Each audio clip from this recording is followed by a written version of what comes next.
Anda tadi sepakat nggak dengan kematian Yesus di kayu salib? Kematian Yesus di kayu salib itu apakah kehendak iblis? Nanti dulu kita mengarah kepada kehendak. Nanti kita mengarah kepada kehendak kematian di kayu salib. Yang saya tanyakan, Anda sepakat nggak dengan matinya Yesus di kayu salib? Iya, mati di salib itu memang Yesus mati di salib. Yang saya tanya, Anda sepakat nggak dengan kematian Yesus di kayu salib? Ya sepakat dia mati di salib. Nah, berarti Anda membenarkan keinginan iblis.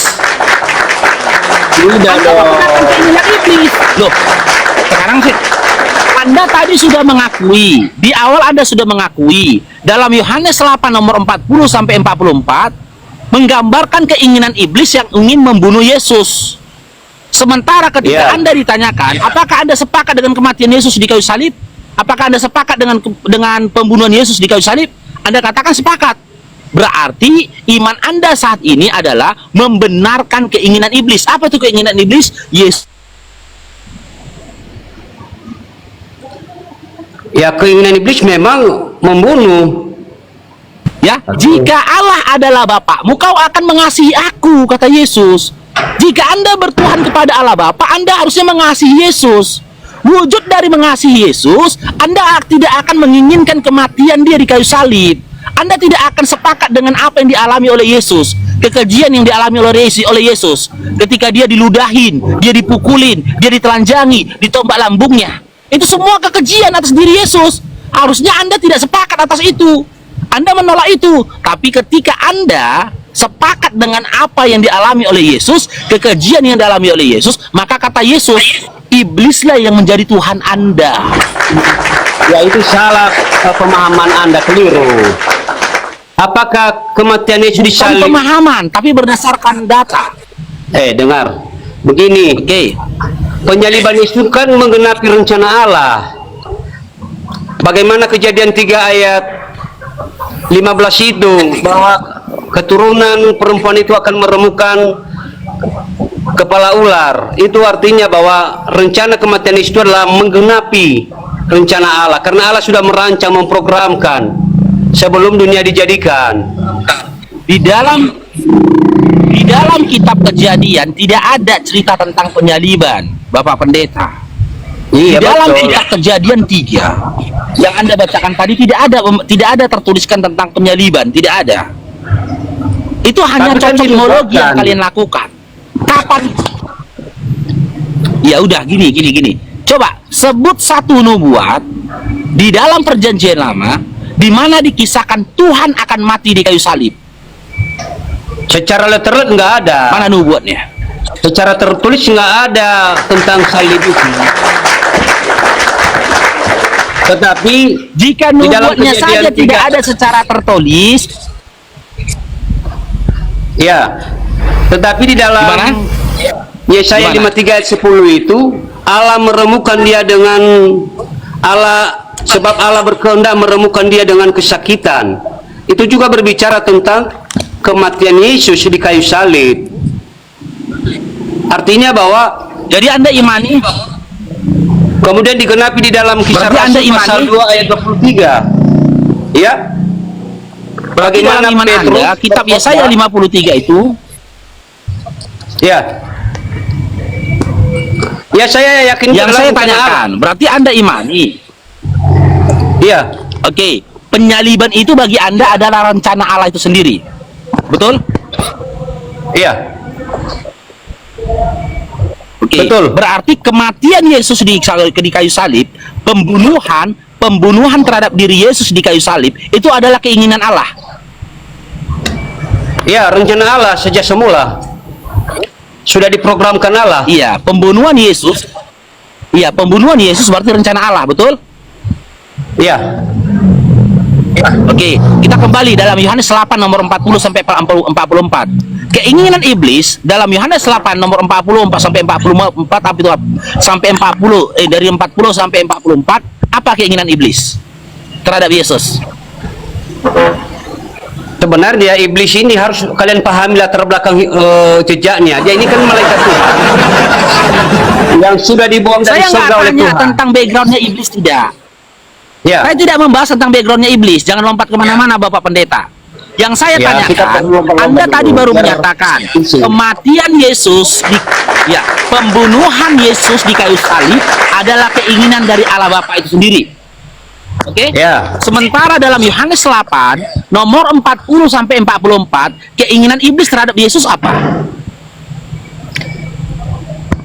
Yang membunuh. Membunuh siapa? Membinasakan Yesus. Ya, dia memanfaatkan. Membunuh siapa? Keinginan iblis? Ya, semua punya Keinginan iblis kepentingan. membunuh siapa? Dalam Yohanes 8. Yang membunuh Yesus. Apa? Membunuh Yesus. Keinginan iblis pada Yohanes 8:40 sampai 44 adalah ingin membunuh Yesus, betul? Iya. Nah, sementara tadi kematian Yesus di kayu salib, pembunuhan Yesus di kayu salib itu atas keinginan siapa? Kalau di atas kayu salib itu semuanya, termasuk imam-imam atas keinginan kepala, siapa? orang Yahudi. Tidak, yang saya tanya, apakah keinginan dari Allah Bapa itu sendiri? Ya, dari awal kan Tuhan sudah Berarti- tetapkan, sudah Tuhan Iya, atur. berarti ya benar, Tuhan Anda sudah menetapkan itu, oke. Berarti antara keinginan Tuhan Anda dengan keinginannya iblis sama. Sama keinginan mereka dan sama wujud keinginan mereka dan sama terwujudnya keinginan mereka apa? Matinya Beda, Yesus beda. pada saat itu. Beda dong. Apakah iblis menginginkan Yesus mati? Iblis itu hanya alat. Ya, mereka hanya Saya alat tidak tanya alat. dipakai Tuhan. Oke, apakah berarti Tuhan yang memerintahkan iblis, menyuruh iblis untuk Yesus mati di kayu salib? Tapi rencana kematian Yesus bukan karena iblis, itu rencana Allah Bapa semua. Iya, saya tahu. Anda tadi katakan itu rencana Allah Bapa. Sekarang saya tanya, ya. Sekarang saya tanya. Apa keinginan iblis terhadap Yesus? Apakah iblis menginginkan Yesus mati atau diselamatkan? Sebenarnya iblis kalau tahu dia Yesus mati, pasti dia menghindari untuk membunuh Yesus. Karena dia tahu kalau mati Jangan Yesus ngarang maka lah, Pak Pendeta. Jangan ngarang. Kita bicara pakai data, jangan sebenarnya. ya data. Terus Begini Pak Pendeta, pelan-pelan. Dalam Yohanes 8 nomor 40 sampai 44, apa keinginan iblis terhadap Yesus? yang ngomong sama orang Yahudi ini kan Yesus kan, bahwa kalau mereka berusaha membunuh Yesus, mereka mengikuti keinginan iblis. Keinginan iblis adalah Ya. Membunuh Yesus. Oke, sekarang saya tanya, kematian Yesus di kayu salib itu keinginan siapa? Ya, secara keseluruhan adalah rencana Allah. Tapi orang Yahudi, ahli-ahli Taurat, orang Farisi punya kepentingan. Kenapa mereka membunuh Yesus? Karena kehadiran Yesus pada waktu itu telah membuat ladang bisnis mereka menurun, reputasi mereka menurun. Orang Yahudi, kenapa mereka membunuh Yesus? Karena Mesias yang mereka nantikan adalah bukan Mesias secara politik, tapi Mesias secara rohani. Itulah mengapa mereka benci kepada Yesus. Jadi itu apanya? Motivasi mereka iri dengki kepada Yesus. Buktinya mereka benci kepada Yesus apa? Ya, mereka melakukan pembunuhan itu, salibkan dia. Yesus sudah membuat mujizat. Hosana, Ya, Hosana, maksud saya gini Pak tetapi Pendeta. akhirnya mereka bilang Maksud saya salibkan begini dia. Pak Pendeta. Maksud saya begini Pak Pendeta. Tanda-tanda orang-orang Yahudi pada saat itu benci kepada Yesus apa? Ya, tanda-tandanya adalah karena memang Yesus datang bukan secara politik, Mesias secara politik yang mereka nantikan itu tidak seperti itu. Oke, gini aja, gini. Ketika orang-orang Yahudi, ahli Taurat dan juga orang-orang Farisi pada saat itu benci kepada Yesus, apa yang mereka inginkan dari diri Yesus? A. Yesus itu dibunuh. B. Yesus diselamatkan. Ya, sebenarnya tujuan orang Yahudi itu Yesus itu harus jago perang seperti Daud, Salomo, bisa mengusir mengusir penjajahan pada waktu itu pemerintahan Romawi, bisa melawan musuh-musuh Israel. Jadi itu apanya? Kenapa Itu mereka orang bebas Pak Pendeta, nggak ada datanya itu. Itu orang bebas itu, nggak ada datanya itu. Ada. Udah bolak-balik baca Bible Bapak Pendeta, nggak ada datanya itu. Sekarang gini. Ya. Ketika orang-orang Yahudi, ahli-ahli Taurat dan orang-orang Farisi benci kepada Yesus, apa yang mereka inginkan? A. Yesus itu dibunuh. B. Yesus diselamatkan. Ya sebenarnya nggak ada di situ pilihannya. Bukan masalah diselamatkan Yesus. Baca Lukas 22 Bapak Pendeta. Begini. Kita di dalam Lukas 22 dari nomor 1 sampai di 71 Anda bisa mendapatkan literasi bahwasanya orang-orang Yahudi itu, ahli-ahli Taurat itu memang menginginkan kematian dia. Makanya saya minta kepada Bapak Pendeta, Anda selaku pendeta ketika berbicara tentang Yesus, bicara tentang iman Anda bicara yang jujur. Jangan bohong gitu loh. Begini. Iblis yang menjadi Bapak Anda. Begini Faruk. Sebentar Bapak Pendeta. Begini, dengar dulu. Sebentar Bapak Pendeta. Dengar dulu. Khotbah Petrus di peristiwa Pentakosta 2 ayat 23 itu tidak berlaku kalau seandainya itu rencana iblis. Biar saya bacakan ya, Kisah Rasul pasal 2 ayat 23. Kisah Rasul pasal 2 ayat 23 mulai dari 22. Hai orang-orang Israel, dengarkanlah perkataan ini. Yesus dari Nazaret adalah orang yang telah ditentukan Allah dan dinyatakan kepadamu dengan kekuatan-kekuatan, mujizat-mujizat dan tanda-tanda ajaib yang dilakukan oleh Allah dengan perantaraan Dia di tengah-tengah kamu, seperti yang kamu ketahui. Dia yang diserahkan Allah menurut maksud dan rencananya, tetapi kamu salibkan dan kamu bunuh melalui tangan bangsa-bangsa durhaka. Jadi dalam ayat 3 kepada siapa dia? Diserahkan kepada siapa dia Yesusnya? Melalui tangan bangsa-bangsa durhaka. Coba baca Bapak Pendeta. Ya, di dalam Lukas 22 tadi Anda katakan bahwasanya Allah lah yang telah menyerahkan Yesus, diserahkan kepada bangsa-bangsa penguasa. Coba Bapak Pendeta baca Matius 3:17. Silakan. Matius 3:17. Itu tentang pembaptisan Yesus itu. Ya, coba dibaca. Terdengarlah suara dari surga yang mengatakan, inilah anakku yang terkasih, kepadanya lah aku berkenan. Nah, berarti Bapak pada waktu itu berbohong. Kenapa berbohong? Dia mengatakan inilah anakku yang kukasihi, kepadanya lah aku berkenan. Di satu sisi dia mengatakan itu Yesus adalah anak yang dia kasihi. Di sisi lain dalam kitab Lukas, dia sendiri mengaku telah menyerahkan Yesus kepada penguasa-penguasa yang durhaka. Ya, tidak keliru itulah. Seorang bapak, bentar Bapak Pendeta, seorang bapak yang mengasihi anaknya tak akan memberikan anaknya ke mulut singa. Seorang bapak yang mengasihi anaknya tak akan membiarkan anaknya dianiaya oleh orang lain. Bahkan dengan jelas-jelas menyerahkan anaknya supaya dianiaya. Sekarang saya tanya, kitab Lukas yang berbohong atau bapak yang berbohong dalam Matius 3 nomor 17? Karena kontradiksi nih. Matius 3:17 Bapak mengatakan mengasihi Yesus. Di dalam kitab Lukas tadi Allah Bapak mengakui bahwa dia yang menyerahkan Yesus kepada penguasa-penguasa yang durhaka. Kisah Rasul itu. Iya, Kisah Rasul 22. Yang mana yang benar? Ya begini Faruk, di dalam nubuatan perjanjian lama sudah dinubuatkan bahwa Yesus itu memang menanggung penderitaan, dia harus mati, dan itulah yang dikonfirmasi oleh Petrus tadi. Benar, apa yang dikhotbahkan oleh Petrus tadi kan jelas itu bahwa dia yang diserahkan untuk rencana dan maksud Allah. Jadi Allah yang merencanakan. Oke, berarti Bapak telah berbohong ya dalam Matius 3 nomor 17. Nggak ada berbohong di situ. Tapi di situ dia katakan anak yang dia kasihi. Di situ dikatakannya anak yang ku kasihi. Kepadanya apa hubungannya dengan itu? Apa hubungannya dengan itu? Nah, oke, sekarang saya tanya, apakah Anda mengasihi anak Anda? Ya, saya mengasihi. Ketika Anda mengasihi anak Anda, apakah Anda mau melemparkan anak Anda ke mulut buaya? Ya, lihat konteksnya. Enggak, saya tanyakan ini konteksnya. Kenapa rupanya? Apa yang salah? Saya tidak bertanya atas izin Tuhan. Saya tanya atas izin Begini. Anda sendiri. Saya tanya atas perasaan Anda sendiri. Ketika Anda mengasihi anak Anda, apakah Anda mau melemparkan anak Anda ke mulut buaya? Ya secara manusia tidak mungkin. Tidak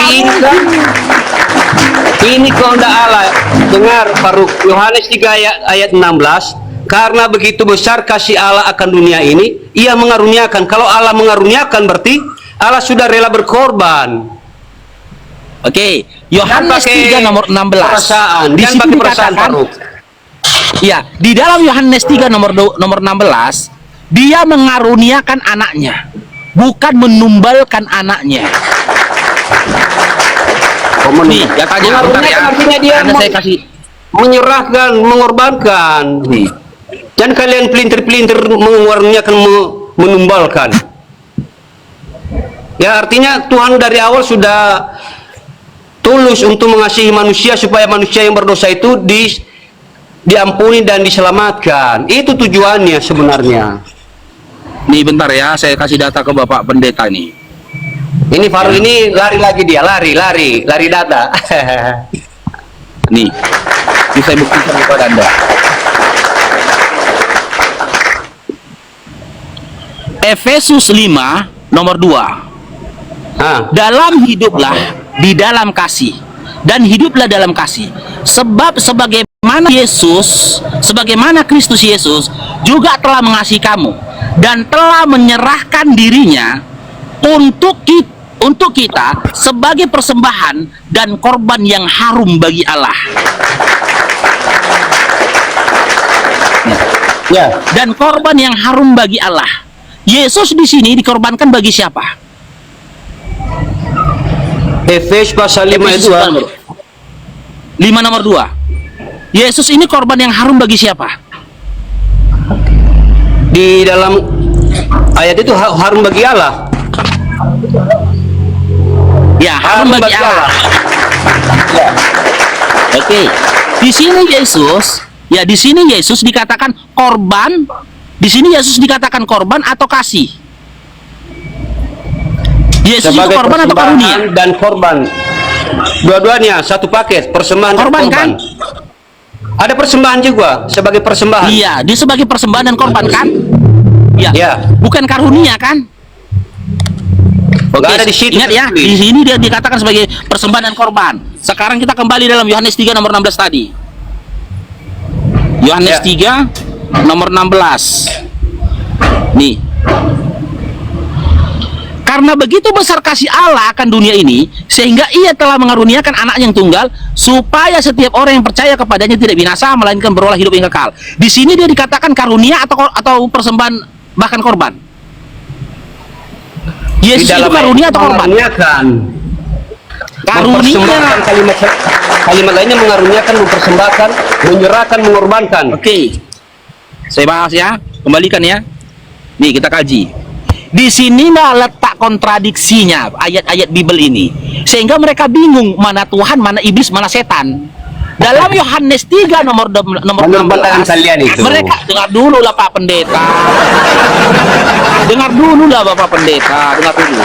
Lanjut. Dalam Yohanes 3 nomor 16 terdengar suara dari langit mengatakan, karena begitu besar ada firman mengatakan, karena begitu besar kasih Allah akan dunia ini, sehingga Ia telah mengaruniakan anaknya yang tunggal. Mengaruniakan anaknya yang tunggal. Sementara di dalam Efesus 5 nomor 2 dikatakan Yesus ini adalah persembahan dan korban yang harum bagi Allah. Yesus ini sebenarnya karunia untuk orang Kristen. Yesus ini dihadirkan sebenarnya untuk karunia untuk orang Kristen atau korban persembahan untuk Allah. Sementara karena pada dalam Efesus 5 nomor 2 dikatakan dia adalah korban yang harum, persembahan dan korban yang harum bagi Allah. Tak akan mungkinlah Allah menurunkan Yesus, mengaruniakan Yesus pada waktu yang sama dia minta Yesus ditumbalkan sebagai korban persembahan atas dia. Tidak akan mungkin. Itu adalah pemikiran apa dikatakan logika falasi. Jadi mengaruniakan itu nggak bisa dimengerti juga itu bahasa Indonesia itu. Mengaruniakan artinya mengorbankan. Tuhan mengorbankan Sejak Yesus. kapan karunia itu korban? Mengorbankan, Sekarang- mengaruniakan. Kata Sekarang karunia. saya tanya, Apa karunia anak dulu? anda itu karunia dari Tuhan nggak? Apa itu? Anak yang anda miliki, bentuk karunia dari Tuhan bukan? Ya, pemberian dari Tuhan. Anugerah Nah, dari kenapa Tuhan. nggak anda salibkan? Kenapa tidak anda korbankan? Oh gitu. Anak Anda Oh, juga iya. korbankanlah, salibkan juga anak Anda. Nah, kalau kami tidak, beda pemahamannya. Bagi kalian, bagi anda selaku pendeta, anda katakan karunia itu selaras dengan korban. Kalau kami, karunia itu sama dengan rahmat, ya, sama dengan berkah, gitu loh, sama dengan nikmat. Ini berkah dari Allah. Gak mungkin anakku kulakukan seperti itu.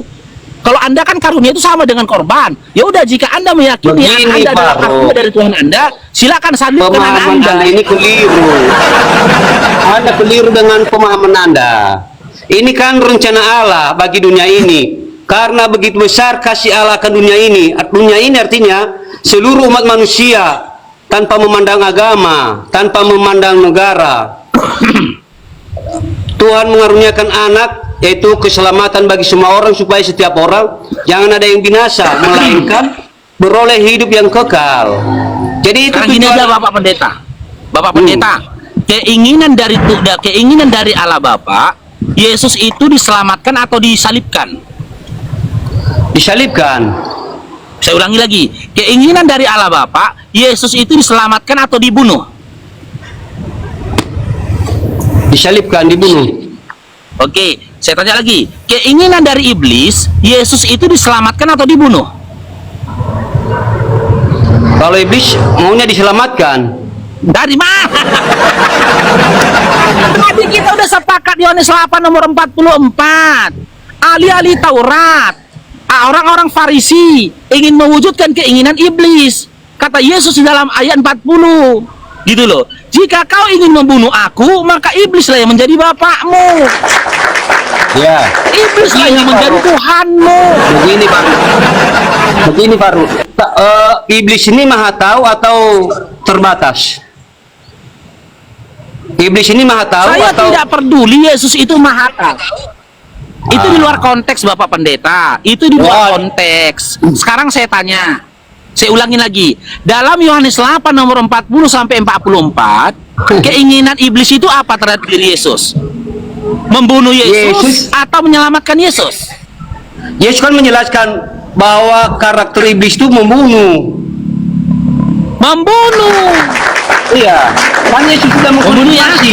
Keinginan iblis. Sudah Bapak Pendeta, keinginan iblis untuk membunuh Yesus ya. Yohanes 8 Iya. 40 sampai 44. Sekarang saya tanya, pembunuhan Yesus di kayu salib itu, pembunuhan Yesus di kayu salib itu atas keinginan siapa? Ya keinginan Allah Bapa.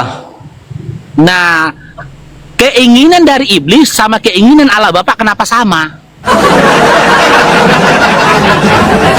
Kenapa sama? Iblislah yang mewujudkan iblislah yang mewujudkan keinginan Allah Bapa, apakah Allah Bapa yang mewujudkan keinginan iblis? Begini. Maka dari situlah berdasarkan perkataan Yesus dalam Yohanes 8 nomor 44. Ya, Yohanes 8 nomor 40 sampai 44. Apa kata Yesus di situ? Ya, ketika kau ingin membunuh aku, iblislah yang jadi Tuhanmu. Teman-teman Kristen sepakat dengan pembunuhan Yesus. Maka bisa dikatakan yang menjadi Tuhannya teman-teman Kristen, termasuk Bapak Pendeta, adalah iblis. Salah. Anda keliru, Faruk. Ini pemahaman Anda sesat. Jadi begini, saya katakan tadi bahwa kenapa Yesus turun ke dalam dunia? Kan sudah dinubuatkan kelahiran Yesus itu untuk menebus umatnya dari dosa. Matius pasal 1 ayat 23 itu. Jadi itu apanya? Tujuannya sudah datang ke dalam dunia. Biar saya bacakan. Matius pasal 1 ayat 23. Aku nggak nanya Sesungguhnya tujuan, Bapak anak Dani. darah akan mengandung melahirkan seorang laki-laki, dan mereka akan menamakan dia Immanuel, yang berarti Allah beserta kita. Jadi Yesus ini sudah dinubuatkan untuk menggenapi Aku nggak nanya nubuat rencana loh. Allah. Pak Pendeta, sederhana sebenarnya Bapak Pendeta. Simak Bapak Pendeta pertanyaanku. Keinginan dari iblis membunuh Yesus atau menyelamatkan Yesus?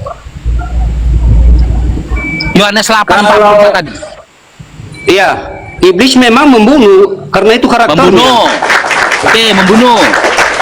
Keinginan dari Allah Bapa membunuh Yesus atau menyelamatkan Yesus? Ya, keinginan Bapa yang memang harus ini menyalibkan Yesus, membunuh Yesus. Yesus harus terbunuh. Sama nggak? Sama nggak keinginan iblis sama keinginan Bapa? Sama nggak? Ya, tapi tujuan Allah Bapa kan jelas. Tujuan Bapa memang menyerahkan Yesus supaya Yesus taat sampai mati.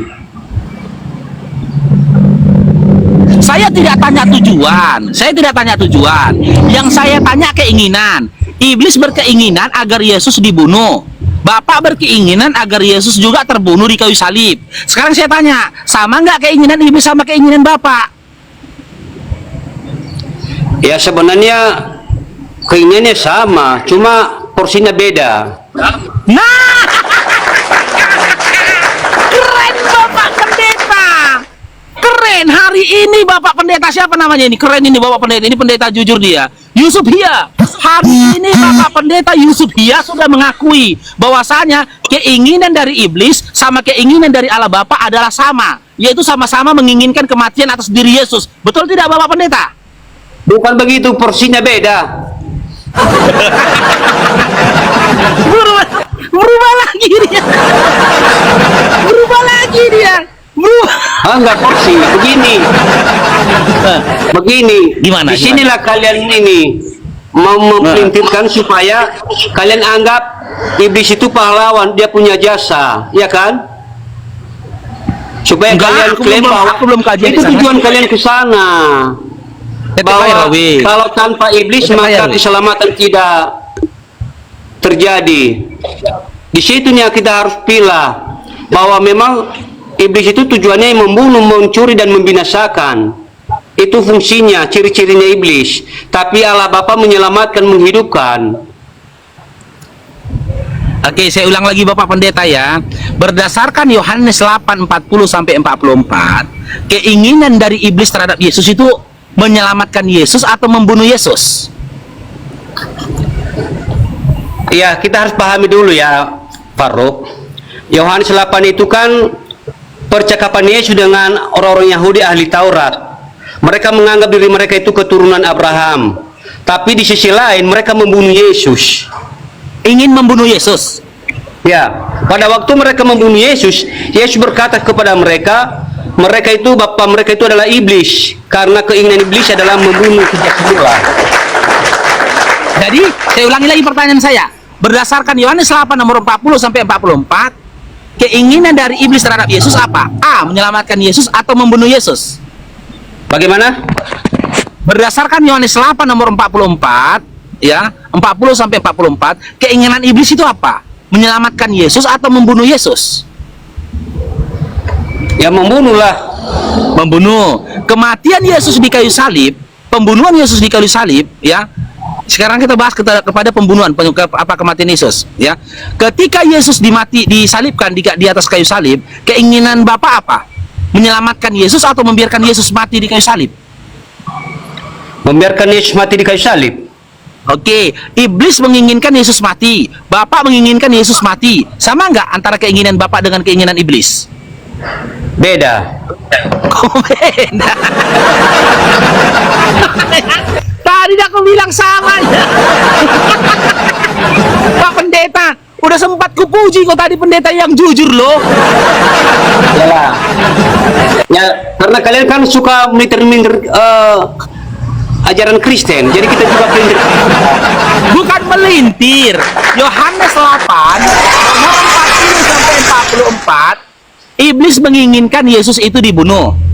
Sekarang saya tanya, ketika Yesus Begini. disalibkan di kayu salib, Bapak itu menginginkan Yesus diselamatkan atau dibunuh? Bagaimana? Bapak menginginkan Yesus diselamatkan dari penyaliban atau membiarkan Yesus mati terbunuh di penyaliban? Ya, rencana Bapak supaya tak sampai mati disalib. Apa? Rencana Bapak apa? Ya, supaya Yesus tetap menghadapi kematian di kayu salib. Iya, mati di kayu salib kan? Ya, Iya kan? Rencana Bapak adalah Yesus mati, itulah rencana Bapak kan? ya. Nah, rencana iblis, keinginan iblis dalam Yohanes 8 tadi, keinginan iblis Yesus diselamatkan atau dimatikan? Ya, keinginan iblis itu kan membunuh. Iya, Mematikan. keinginan iblis dalam Yohanes 8 tadi ingin mematikan Yesus atau ingin menyelamatkan Yesus? Mematikan. Nah, iblis ingin Yesus mati. Bapak menginginkan Yesus mati. Sekarang saya tanya, sama nggak antara keinginan Bapak dengan keinginan iblis? Beda lah. Kok beda lagi Bapak Pendeta? Sama lah Bapak Pendeta. Ini, saya tanya dulu Pak Ruk. Apakah iblis bisa menyalibkan Yesus kalau tidak diprogramkan Allah?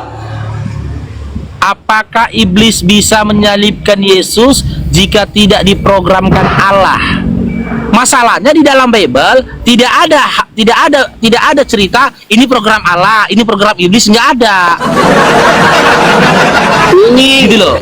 rencana Allah sejak semula. 1 Petrus pasal 1 ayat 20 itu Allah telah menetapkan dia sejak semula, Yesus. Oke, Jadi di mana ada. tertulis sejak semula? Di mana Biar tertulis saya sejak bacakan semulanya? ya, supaya kalian jangan gagal paham. 1 Petrus pasal 1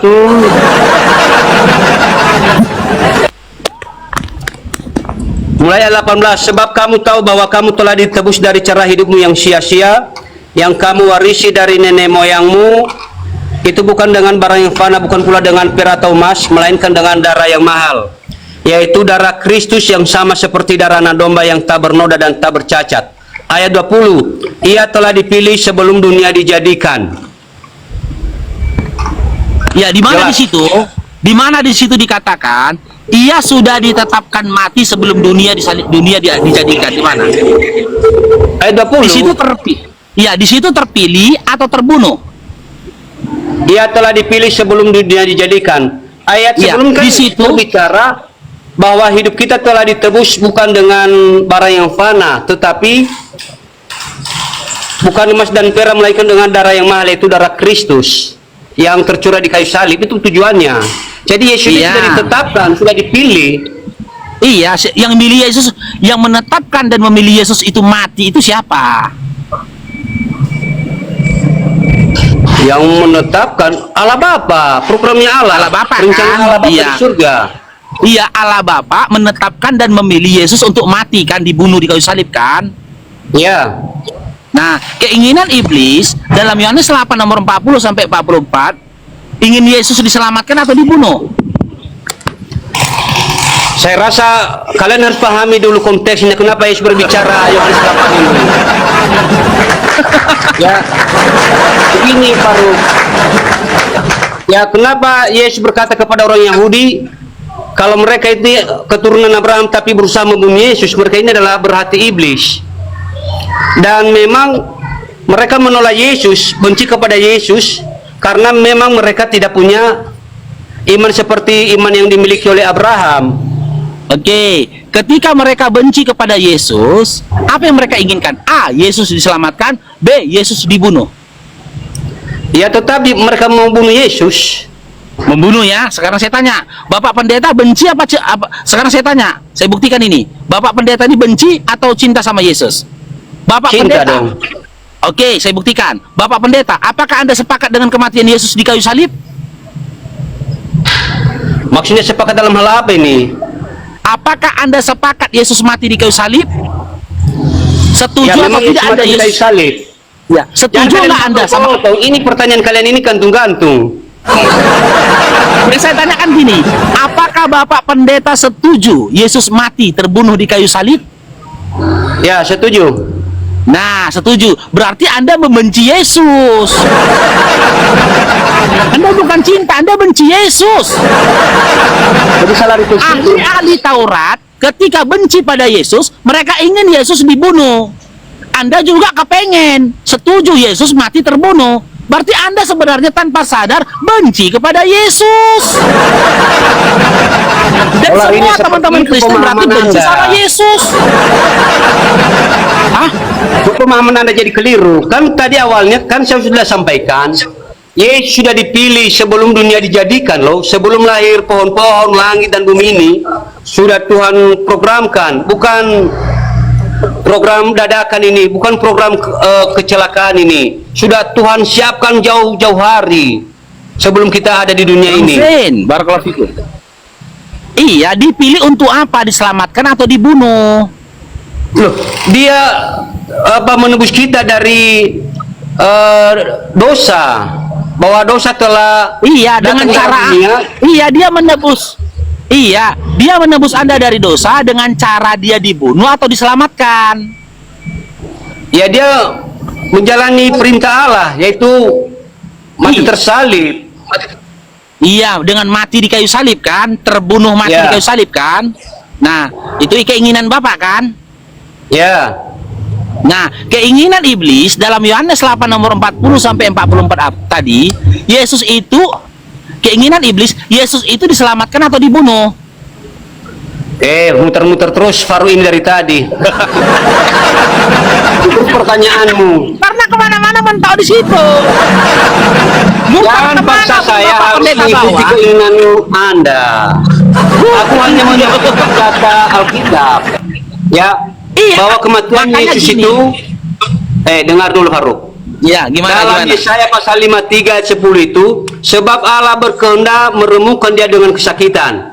Baru digenapi dalam Kisah Rasul pasal 2 ayat 23 melalui khotbah Petrus, bahwa penyaliban Yesus adalah rencana dan maksud Allah.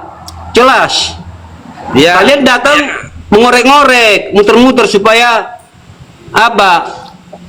Runtuh gugur itu ajaran Kristen itu sendiri. Tujuan kalian kan di situ. Gini, Pak Pendeta, dengar Pak Pendeta ya. Penggenapan rencana Allah Bapa, ya, penggenapan rencana Allah Bapa, ya, diwujudkan dengan Yesus diselamatkan atau Yesus terbunuh di kayu salib. Sejak kapan Yesus terselamatkan di kayu salib? Mati memang. Makanya saya tanya Bapak Pendeta, mati kan? Aduh. Terbunuh mati Ya. kan? Oke. Keinginan iblis dalam Yohanes 8 40 sampai 44 tadi, Yesus diselamatkan atau terbunuh? Terbunuhlah. Sama nggak antara keinginan iblis sama keinginan Allah Bapa? Konteks 8 itu sudah terjadi atau belum? Masih keinginan. Jadi gini Keinginan, kan? Bapak Pendeta ya. Ya, jadi gini Makanya. Bapak Pendeta. Ya gini Bapak Pendeta, bentar gantian kita ya. Ini Kalau Bang, ini Anda muter-muter membawakan kitab, ya, kalau Anda membawakan kitab Yesaya sebagai nubuat dari kematian Yesus di kayu salib, sementara di sisi lain dalam Yohanes 8 40 sampai 44, iblis sudah menunjukkan keinginannya sejak dulu terhadap Yesus. Apa itu keinginannya? Yesus mati di kayu salib. Berarti kenyataan yang ada, Allah Bapa lah yang mewujudkan keinginan dari iblis. Allah Bapa menggenapi keinginan dari Tidak. iblis. Apa? Dengar dulu Bapak Pendeta. Dengar dulu Bapak Pendeta. Karena di dalam Yohanes 8 40 sampai 44 kata Yesus, iblislah yang menginginkan kematian manusia sejak dahulu. Iblislah pembunuh manusia sejak dahulu. Berarti keinginan dari iblis untuk membunuh Yesus sudah ada sejak dahulu. Nah, ketika iblis sudah memiliki keinginan sejak dahulu terhadap pembunuhan Yesus, malah keinginan dari iblis diwujudkan oleh Bapa. Caranya dengan apa? Dengan dia mati di kayu salib. Apakah Maka keinginan iblis penyaliban ini itu- dibenarkan oleh Allah? Bentar Bapak Pendeta. Maka penyaliban itu, lambang salib itu, dan lambang keselamatan yang dimiliki oleh Kristen, diimani oleh teman-teman Kristen, itu adalah hasil karya dan kolaborasi antara iblis dengan Bapa. Salah. Saya tidak setuju pernyataan Anda. Ya jangankan Ya. saya, kalau Anda tidak setuju berarti Anda tidak setuju dengan Bible Anda. Loh, Bukan saya Anda yang menolak Bible Anda, Anda saya keliru menolak. memahami. Gimana? Begini, kenapa Yesus berkata bahwa iblis adalah pembunuh sejak semula?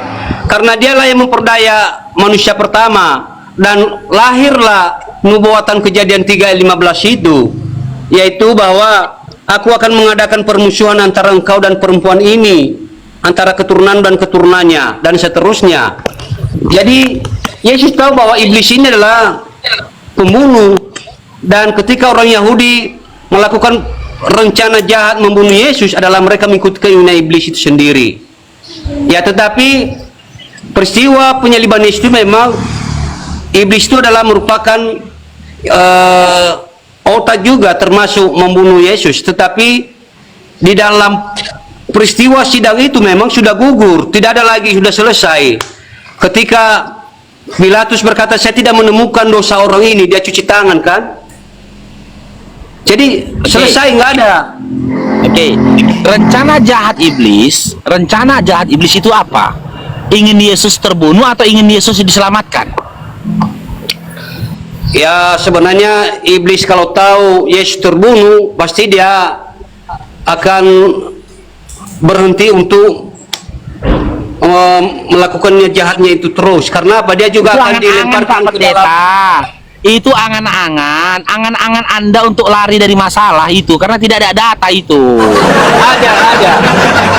1 Petrus pasal 4 ayat 4. Di mana datanya? Gini. Di mana datanya dikatakan iblis itu menolak kematian Yesus, tidak Bukan. menginginkan kematian Yesus? Maksud saya gini, kalau iblis bahwa tempatnya itu neraka, jadi peristiwa penyaliban itu bukan berarti dia dapat penghargaan. Justru di dalam 1 Petrus, justru dilempar mereka di dalam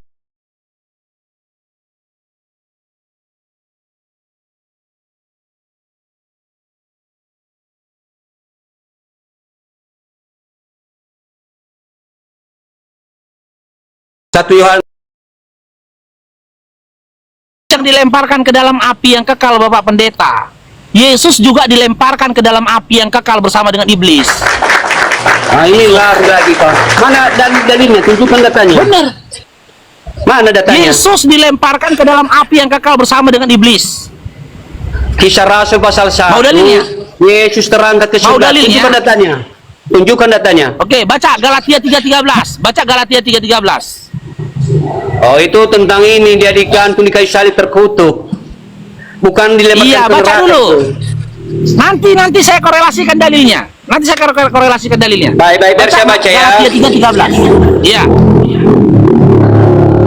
Galatia pasal 3:13. Kristus Ya. telah menebus kita ya. Kristus telah menebus kita dari kutu hukum Taurat dengan jalan menjadi kutu karena kita. Sebab ada tertulis, terkutulah setiap orang yang digantung pada tiang kayu salib. Oke, Kristus menebus kalian dari kutu hukum Taurat dengan jalan menjadi apa? Kutuk. Kutuk. Sekarang baca. Ya. Sekarang baca. Dalam Matius 25 nomor 41.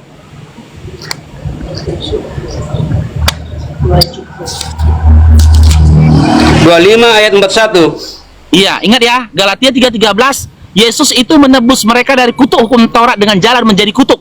Dibenarkan lagi, sebab ada tertulis, terkutuklah orang-orang tergantung di kayu salib. Yesus salah satu dari bagian orang yang tergantung di kayu salib. Maka Yesus dalam Galatia 3:13 itu terkutuk. Dan memang dengan jalan kutuk dia menebus mereka dari kutuk hukum Taurat. Sekarang kita lihat, orang-orang terkutuk itu dilemparkan ke dalam apa? Matius 25:41. Baca Bapak Pendeta. Ia akan berkata juga kepada mereka yang di sebelah kirinya, unyalah dari hadapanku, hai kamu orang-orang terkutuk. Unyalah ke dalam api yang kekal yang telah disediakan untuk iblis dan malaikat-malaikatnya. Ini kepada siapa ditunjukkan ini? Oke, dalam Galatia 3:13, Yesus menebus kalian dari kutuk hukum Taurat dengan jalan menjadi apa? Kutuk. Dalam Matius 25:41, orang-orang terkutuk dilemparkan ke dalam api yang kekal bersama dengan siapa? Iblis.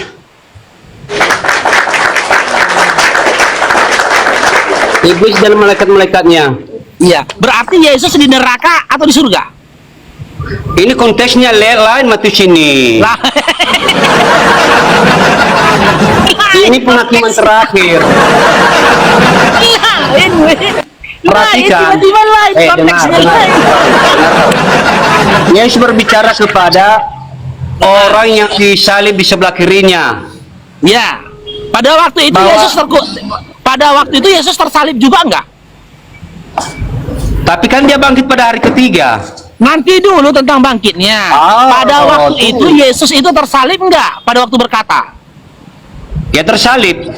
Nah, Galatia 3:13, orang-orang yang mati di kayu salib terkutuk enggak? Siapa yang ngomong ini? Yesus atau Paulus? Siapa yang ngomong itu? Ayat ini kan Paulus yang bicara. Iya. Tujuan tapi Paulus Yesus bohong. terkutuk. Dengar dulu. Tujuan Yesus terkutuk itu kan jelas, ia menembus kita dari hukum Taurat. Iya, saya nggak pungkirin itu dalam iman kalian. Yesus Ya. itu terkutuk karena menebus kalian dari kutuk hukum Taurat, betul? Betul. Tapi dia bangkit pada hari tapi ketiga kan? masalahnya orang-orang terkutuk berdasarkan Matius 25:41 akan dimasukkan ke surga atau dilemparkan ke dalam api yang kekal bersama dengan iblis. Iya dilemparkan, tapi kan Yesus ngomong ini bukan dia yang ikut. Dia bicara kepada orang yang disalib sebelah kiri itu.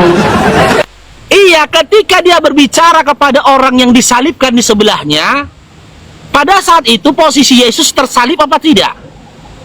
Ya tersalib. Tersalib. Dalam Galatia 3:13, orang-orang yang tergantung di kayu salib itu terkutuk bukan? Iya jelas. Terkutuk. Nah, terkutuk. Dalam Matius 25:41, orang-orang terkutuk itu akan ke surga atau ke dalam api yang kekal bersama dengan iblis? Nah disinilah pemikiran kalian keliru. Kok Kalian nggak bisa pilih. Ya. Ah, kenapa? Jadi begini. Sekarang saya tanya. Nah, Begini Faruk. Ya. Matius pasal 25:41 kan Yesus yang berkata bahwa orang yang menolak Iya. dia, orang yang tidak percaya kepadanya itu akan dilemparkan bersama iblis dan malaikat ke neraka. iya, Lalu ketika konteks dia berkata, iya, Galatia ketika pasal dia 3:13 berkata, itu, iya, ketika dia berkata itu dalam kondisi tersalib apa tidak? tujuan dia tersalib apa? Apakah dia sudah berdosa? Yang saya tanyakan Pak Pendeta bukan tujuan.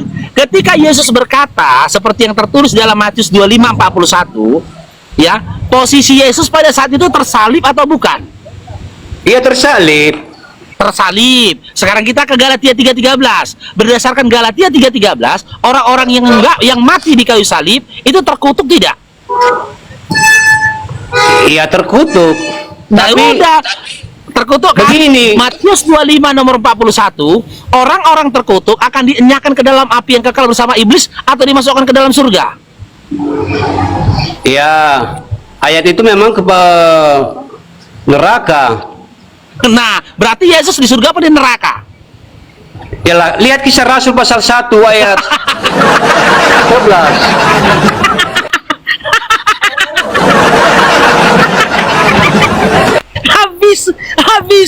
Habis Kristen, habis. Enggak. Nah, Anda ini terlalu memaksa konteks, Faro. Tidak, Kisah Rasul loh, pasal 1 Pendeta. ayat 11. Ya. Yesus terangkat ke sorga. Kalau Muhammad Ya. di mana sekarang, Farud? Nabi mu di mana sekarang? Oke, Nabi Muhammad SAW di mana? Nah, Di mana? di dalam Al-Quran dikatakan, jangan kamu menyangka orang-orang yang mati di jalan Allah mereka mati. Mereka hidup, bahkan mendapatkan rezeki di sisi Tuhannya. Ya, di mana Muhammad sekarang, di surga atau di neraka? Di sisi Tuhanku, di sisinya Allah. Nabi Muhammad SAW Tunjukkan sekarang. dalilnya, tunjukkan ayatnya. Nah, ini saya tunjuk ayatnya. Ah. Udah mulai ini darah Bapak Pendetanya. Lain. Jangan ngarang kita, Faro. Ini ya. Nih. Kemarin saya tanya, ada yang bilang di alam kubur. Sekarang di sisi Allah Siapa yang sekarang. bilang? Siapa yang bilang? Ada kemarin saya diskusi dengan apologet Islam. Jadi jangan ngarang, Faruk.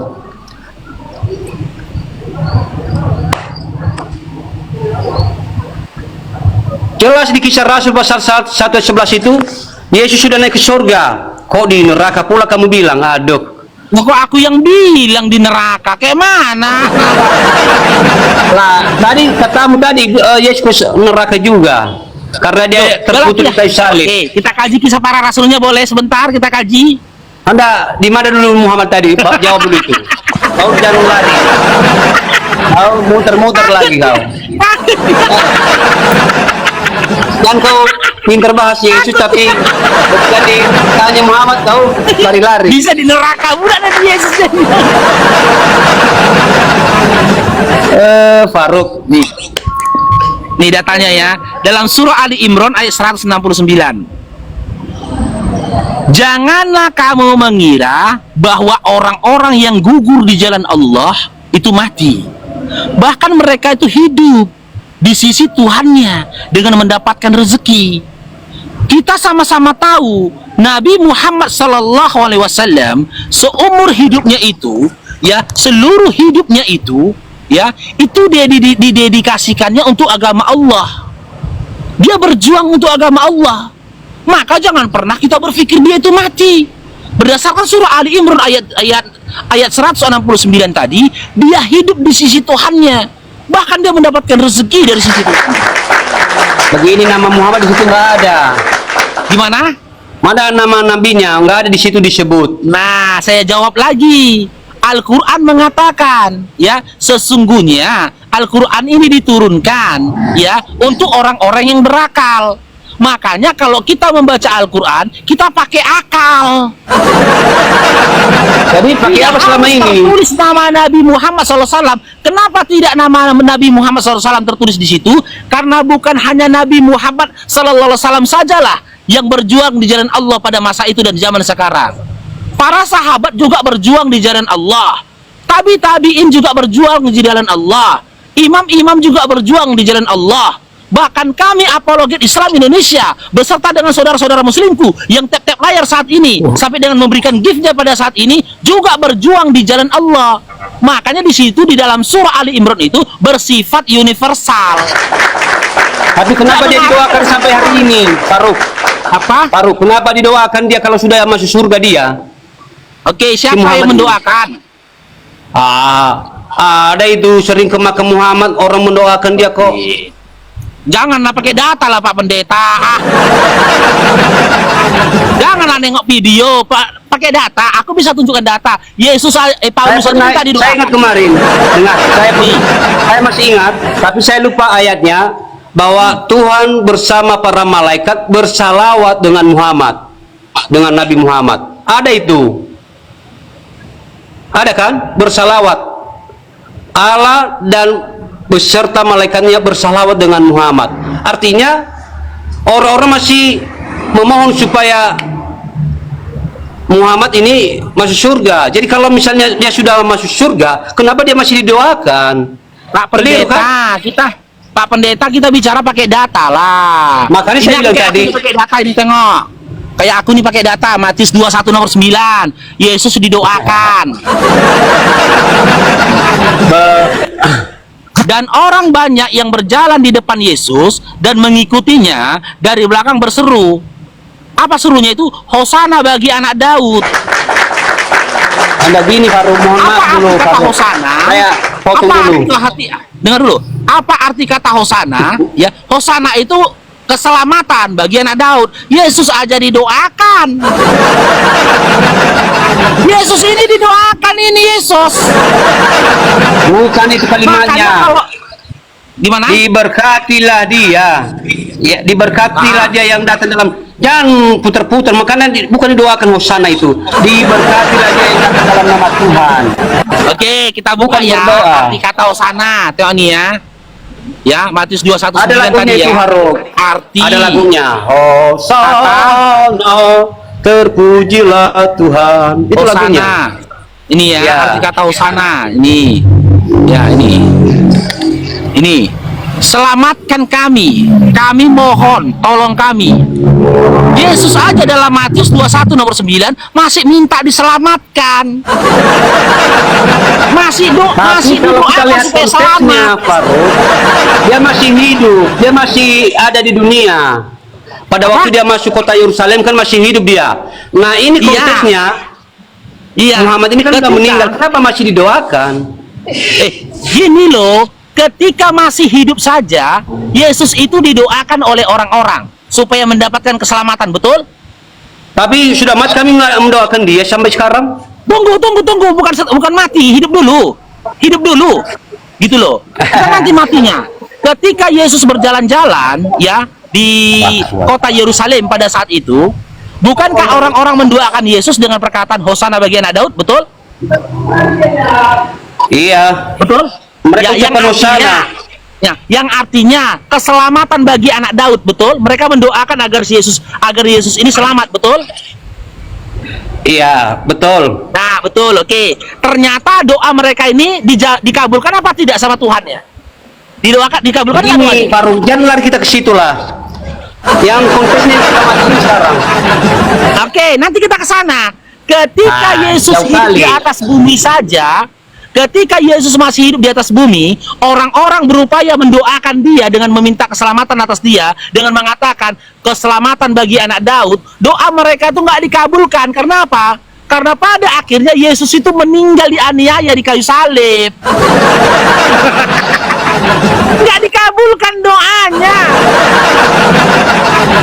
Itu Bukan loh. masalah nggak dikabulkan, justru dikabulkan menurut ketaatan Yesus sampai harus menghadapi jalan salib, jangan lari dari penyaliban itu.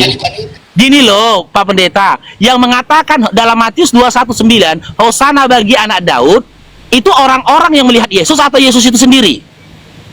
Itu penyambutannya orang-orang Yahudi lah. Hosana. Orang-orang Yahudi yang melihat Diberkati orang-orang Yahudi dia. melihat Yesus kan?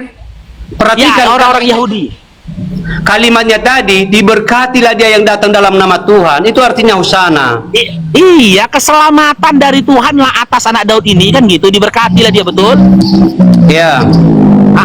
Itu doa dari orang-orang yang melihat Yesus pada saat itu kan, yang menyambut Yesus pada saat itu kan, betul? Ya. Tapi pada kenyataannya Yesus itu di ujung hidupnya selamat atau meninggal? Makanya jangan berhenti di penyaliban. Dia bangkit pada hari ketiga. Hah? Yesus Dia meninggal bangkit pada atau hari ketiga. diselamatkan? Hah? Dia bangkit pada hari ketiga. Kalian Oke. terus hanya berhenti di penyaliban. Sekarang kita Oke. kaji kebangkitan ya. Sekarang kita kaji kebangkitan, betul? Boleh? Udah Kaji tahu kebangkitan? salah. Kita bahas itu tadi. Kalau sudah sampai ke sisi Tuhan, kenapa didoakan sampai hari ini? Iya, siapa yang mengatakan Nabi Muhammad SAW itu kami doakan, siapa? Ada ayatnya, saya lupa apanya, ayat berapa? Masih ayatnya. Aku kasih data Begini. loh sama Bapak Pendeta Matius 21:9 tadi. Dengar nih, gini. Allah dan beserta malaikat bersalawat kepada Nabi Muhammad. Artinya mendoakan, Iya, memohon. Loh, dari mana? Di situ Berselawat. tertulisnya berselawat atau berdoa? Bersalawat. Berselawat. Bersalawat Kan? apa artinya? Sementara dalam Matius 21 nomor 9, ya, di situ mereka mengatakan Hosana. Kan gitu. Mendoakan Yesus atau tidak? Mendoakan Yesus. Ya, konteksnya kan lain. Dia masih hidup. Nah, ini gimana? Ini bedanya sudah mati. Apakah kita, kalau misalnya dia sudah ke surga, ngapain didoakan lagi? Itu yang keliru kan? Nah, dengar Dinda. Ada ya. yang bilang di alam kubur. Faruk tadi bilang di sisi Allah. Tuh, karena memang data yang menunjukkan dalam surah Ali Imran itu dia di sisinya Allah. Tidak ada data Kemarin dalam saya Quran maupun berdiskusi. hadis dikatakan Nabi Muhammad SAW di dalam kubur. Begini, Iya kan? kemarin ada yang bilang alam kubur dia. Jadi Ya kenapa udah masih bilang sama didoakan? dia, tanya sama dia lah. Makanya Jangan Anda tanya yang aku lah, kan aku nggak bilang dalam kubur loh. Aku bilangnya tadi di sisi Allah apa di dalam kubur? ya di sisi Allah memang. Di sisi Allah. Tapi Gini Bapak Pendeta, ya, Begini, kita kalau memang di diskusi sisi itu Allah, realistis. Ya. kenapa dia didoakan Nah. kalau sudah masuk surga? Siapa yang mengatakan dia didoakan? Apakah kalian tidak mendoakan?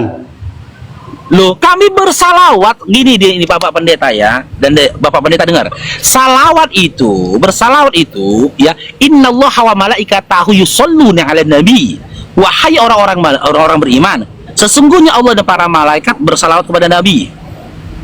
Innallaha wa malaikatahu yusholluna 'alan nabi. Ya ayyuhalladzina amanu shollu 'alaihi wa sallimu taslima.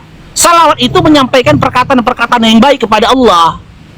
Kepada Nabi, terhadap Nabi, menyampaikan perkataan-perkataan yang baik terhadap Nabi, menyampaikan kalimat-kalimat yang baik terhadap Nabi. Apa yang keluar dari lisan kami itu adalah doa, pengharapan. Kami mengharapkan kebaikan atas diri Nabi kami, meskipun Allah telah menetapkan kebaikan atas diri dia. Berbeda dengan kalian, ketika kalian mengaku mencintai Yesus, tapi dalam hati kalian menginginkan kematian bagi diri Yesus. Kutukan bagi diri Yesus, penghinaan bagi diri Yesus. Gitu loh. Sehingga Yesus meninggal dalam kondisi mengenaskan seperti itu. Sudah diprogramkan Allah sejak semula, Faruk. Dengar dulu Pak Pendeta. Kalau kami, makna kami bersalawat itu tadi ya, boleh dikatakan kami berdoa, meminta kepada Allah kebaikan atas diri Nabi kami. Meskipun sebelum kami minta kebaikan atas diri Nabi kami, Allah kami telah menetapkan kebaikan atas diri Nabi Muhammad SAW kami. Tengok aja lah Pak Pendeta ya, kita kaji saja ya, kita kaji aja lah, kita kaji ya. Yesus mati di kayu salib dalam kondisi nggak berbusana. Nabi kami, Nabi Muhammad SAW, meninggal di kamarnya dalam kondisi berbusana. Mana lebih hina? Mati dalam kondisi nggak berbusana dipukulin orang, atau meninggal dalam kondisi sakit?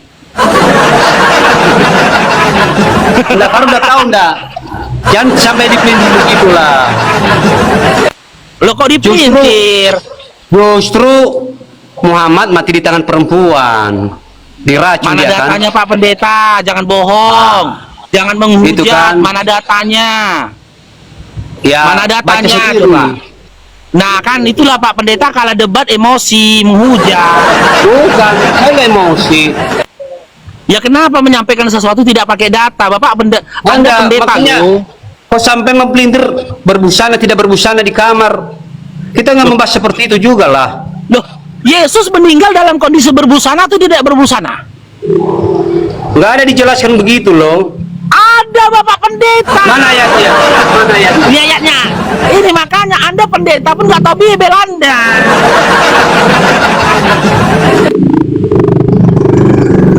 Sebenarnya film itu, Faruk, itu Bukan kan film. Ini data Bapak Pendeta. Ini baca dalam Yohanes ini. Ya. Nah, Kita coba. buka dalam Yohanes 19 ini. Nih. Sorry ya. Kecil kali ini. Nanti Pak Pendeta marah pula sama aku. Kecil kali itu.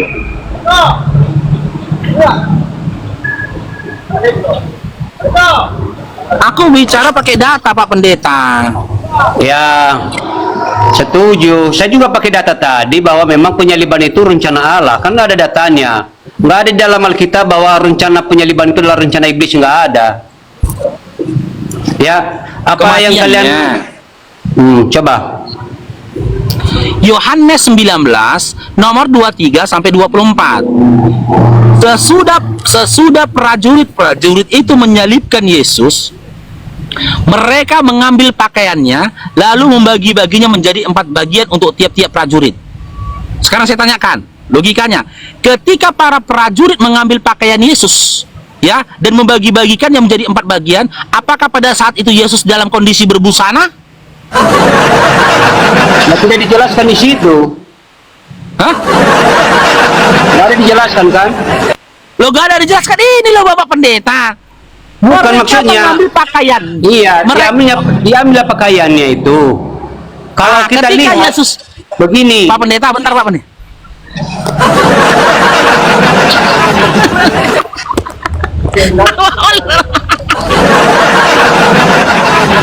terus Ketika prajurit mengambil pakaian Yesus, apakah pada saat itu Yesus berpakaian?